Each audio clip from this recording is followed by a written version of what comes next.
Hello students, हम कर रहे हैं इनकम टैक्स। इनकम टैक्स के अंदर अभी हमारा हेड या जो चैप्टर चल रहा है वो है पीजीबीपी, यानी कि profit and gain from business and profession. इस चैप्टर को मैं आगे बढ़ाऊंगा। बहुत सारे लेक्चर मैंने अपलोड भी कर लिए हैं, लेकिन एक क्वेरी जो बच्चों की आ रही है वो मैं आपको बता देता हूँ। कई सारे कमेंट वगैरह और बच्चों में कन्फ्यूजन है। कोई बोल रहा है सर हमारे इनकम टैक्स जो है वो बीकॉम फाइनल ईयर में है, कोई बोल रहा है सर हमारे तो बीकॉम सेकेंड ईयर में है, कोई बोल रहा है मेरे सेमेस्टर थर्ड में है, कोई बोल रहा है सिक्स्थ में, कोई बोल रहा है फिफ्थ में है। तो सबका सिलेबस क्या चेंज होगा? जी नहीं, इनकम टैक्स का सिलेबस चेंज नहीं होता है, क्योंकि इनकम टैक्स जो है वो इनकम टैक्स एक ही है और वो इनकम टैक्स एक्ट के हिसाब से लगती है, इनकम टैक्स एक्ट 1961। तो कानून अधिनियम एक्ट के तो कोई रूल्स एंड रेगुलेशन चेंज होंगे नहीं, तो आपके भी नहीं है। चाहे आप बीकॉम फर्स्ट ईयर में पढ़ो, सेकंड ईयर में पढ़ो, फाइनल ईयर में पढ़ो, चाहे किसी सेमेस्टर में पढ़ो, चाहे जो सीए वाले बच्चे पढ़ रहे हैं, सीएस वाले बच्चे पढ़ रहे हैं, बीकॉम वाले, बीबीए वाले, सबके लिए इनकम टैक्स सेम रहता है। तो कोई भी स्टूडेंट जिसके इनकम टैक्स सिलेबस में है, चाहे वो किसी ईयर का किसी भी कोर्स का बच्चा क्यों ना हो, वो इनकम टैक्स हमारे इस चैनल से कंप्लीट कर सकता है। ओके, तो ये कन्फ्यूज़न आपका क्लियर हो गया होगा। आपके किसी फ्रेंड को कन्फ्यूज़न हो तो इस वीडियो को शेयर कर देना। आ जाते हैं हम इनकम टैक्स एक्ट 1961 पर। चैप्टर नंबर पीजीबीपी चल रहा है, profit and gain from business and profession. इस के अंदर सेक्शन नंबर आज मैं आपको बताने वाला हूँ 44AA, ये आपके सिलेबस के अंदर है। 44AA सेक्शन जो है ये है maintenance of accounts. Section number 44, धारा number 44A of income tax act 1961। Okay, maintenance of account यानी कि लेखों का रख रखाव, खातों का रख रखाव, ठीक है, हिंदी में बोलेंगे। यानी कि कौन से अकाउंट्स मेंटेन करने हैं। जैसे हम अकाउंटिंग करते हैं ना, तो हमको general, ledger, trial balance, final account, ये सब मेंटेन करना होता है। अगर कंपनी है तो फिर कंपनी के अलग से फाइनेंशियल स्टेटमेंट दिए हुए हैं, उसकी बैलेंस शीट अलग से बनती है। तो यहाँ पर हम बात कर रहे हैं स्पेशल प्रोफेशन और नॉन स्पेशल प्रोफेशन के बारे में। ऐसे प्रोफेशन जो स्पेशल हैं उनको कौन से अकाउंट्स मेंटेन करने हैं या उनको मेंटेन करने हैं या नहीं। नॉन स्पेशल है उनको कौन से अकाउंट मेंटेन करने हैं या मेंटेन करने हैं या नहीं। सबसे पहले स्पेशल प्रोफेशन यानी कि विशिष्ट पेशे। हिंदी मीडियम वाले भी हमारी क्लासेस आराम से अटेंड कर सकते हैं, पता है क्यों? क्योंकि मैं साथ में हिंदी भी जहाँ जहाँ ज़रूरत है वहाँ बताता रहता हूँ। ओके, सो विशिष्ट पेशे जो होते हैं उसमें जैसे लीगल हो गया, लीगल मतलब जैसे लॉयर, वो एक स्पेशल प्रोफेशन है। मेडिकल में जैसे आपका डॉक्टर हो गया, इंजीनियरिंग में इंजीनियर हो गया, अकाउंटेंसी में जैसे आपका सीए हो गया या कोई अकाउंटेंट हो गया, इंटीरियर डेकोरेटर में इंटीरियर जो डिज़ाइनर हो गया, फिल्म आर्टिस्ट में आर्टिस्ट हो गया या एक्टर हो गया, कंपनी सेक्रेटरी में यानी कि सीएस हो गया। तो ये सब के सब जो पेशे हैं, प्रोफेशन है, और इनको करने वाला जो प्रोफेशनल पर्सन है वो स्पेशल प्रोफेशन के अंदर आता है। और इनका ये है कि अगर इनकी पूरे साल की ग्रोस रिसिप्ट, मैं यहाँ पर ग्रोस रिसिप्ट की बात कर रहा हूँ, यानी कि सकल, हिंदी में बोलते हैं सकल प्राप्ति, क्योंकि इनको फीस प्राप्त होती है ना, सकल प्राप्ति, ठीक है, इनको फीस जो भी रिसीव होती है वो 1.5 लाख से अगर ज़्यादा है, ये देखो मैंने एरो किधर किया है, 1.5 लाख नहीं उससे ज़्यादा है, 1,50,000 से ज़्यादा है। अगर किसी का ओल्ड है, बिजनेस कौन सा है? ओल्ड है, यानी कि काफ़ी टाइम से वो व्यापार कर रहा है, तो 3 ईयर का एवरेज देखना है। 3 साल की एवरेज ग्रोस रिसिप्ट 1.5 लाख से ज़्यादा है तो फिर उसको अकाउंट्स मेंटेन करने पड़ेंगे। कौन से अकाउंट्स, मैं वो बताऊंगा।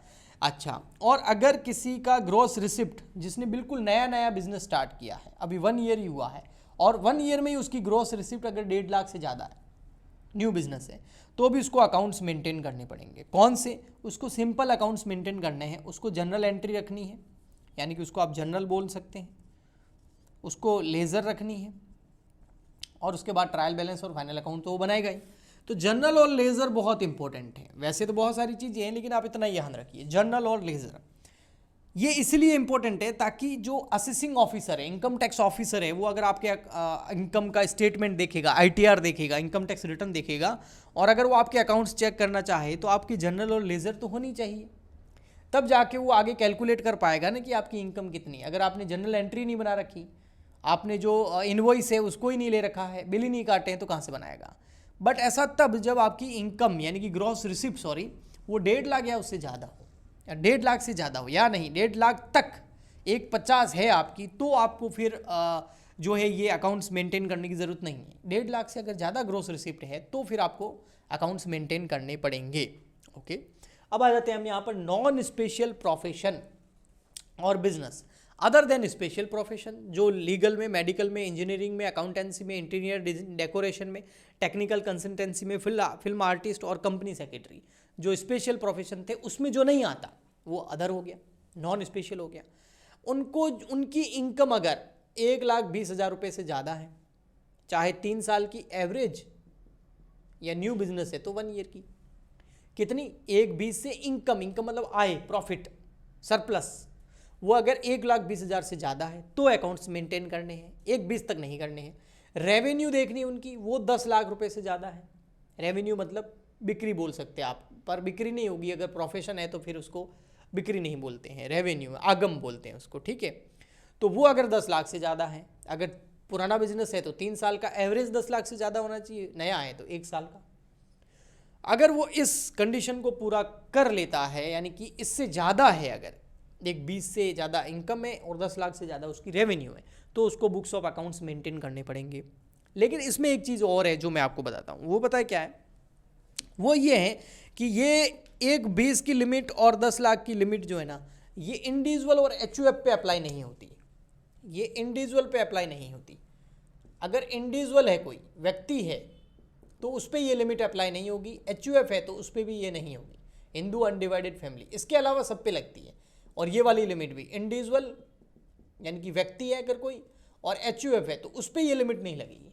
तो उस पर कौन सी लिमिट लगेगी वो मैं यहाँ बता रहा हूँ, देखना इधर, वो है अगर इंडिविजुअल और एचयूएफ है तो उनकी इनकम 2.5 लाख से अगर ज़्यादा है तो उनको अकाउंट्स मेंटेन करने हैं, और उनकी अगर रेवेन्यू 25 लाख से ज़्यादा है तो उनको अकाउंट मेंटेन करने, 1 का उनको नहीं करने। तो सर ये किस पे लगेगी, ये इंडिविजुअल और एचयूएफ को छोड़कर बाकी सारे बिजनेसेस के अंदर। ओके, अकाउंट्स कौन से मेंटेन करने हैं, तो इसमें कोई डिफाइन नहीं किया हुआ है। इसमें इतना बोला हुआ है कि अगर आप नॉन स्पेशल प्रोफेशन हैं और इस लिमिट के अंदर आते हैं तो आपको अकाउंट्स मेंटेन करने हैं। ऐसे अकाउंट्स मेंटेन करने हैं कि जो असेसिंग ऑफिसर है, इनकम टैक्स ऑफिसर है, उनको देख करके आपकी इनकम कैलकुलेट कर पाए, इतना करना है। यानी कि मेरे हिसाब से आपको जनरल तो एंट्री तो बनानी ही पड़ेगी, लेजर तो बनाना ही पड़ेगा, तो ये तो करना ही चाहिए। इलेक्ट्रॉनिक रूप से आप कर सकते हैं, टैली नाम के या बहुत सारे सॉफ्टवेयर आते हैं, उसको यूज़ करके जनरल एंट्री डाल दो, उसे ledger, trial balance, final account सब बन जाएगा। लेकिन ये रिकॉर्ड आपको रखने पड़ेंगे अगर इस लिमिट में आते हो तो, अगर इस लिमिट में नहीं आते तो रखने की ज़रूरत नहीं है। तो इसी के साथ हमारा सेक्शन नंबर 44AA कंप्लीट हो गया। इनकम टैक्स के वीडियोस कंटिन्यू आ रहे हैं, इसके अलावा कुछ आपके लिए ही एजुकेशन को और बेहतर करने के लिए, आपको और अच्छी सर्विसेज देने के लिए, अच्छी टीचिंग देने के लिए स्टूडियो का काम चल रहा है। उस वजह से हो सकता है मैं ज़्यादा अभी वीडियो 5-10 दिन, आने वाले जो 5-10 दिन है उसमें ज़्यादा वीडियो अपलोड नहीं कर पाऊँ, फिर भी मैं कोशिश करूँगा कि वीडियो अपलोड रेगुलर करूँ। ओके, सो आप अपना इसी तरीके से सपोर्ट, प्यार बनाए रखें, लाइक शेयर सब्सक्राइब करते रहें। हम मिलते हैं नेक्स्ट वीडियो में, आज के लिए इतना ही, तब तक के लिए बाय बाय, थैंक यू।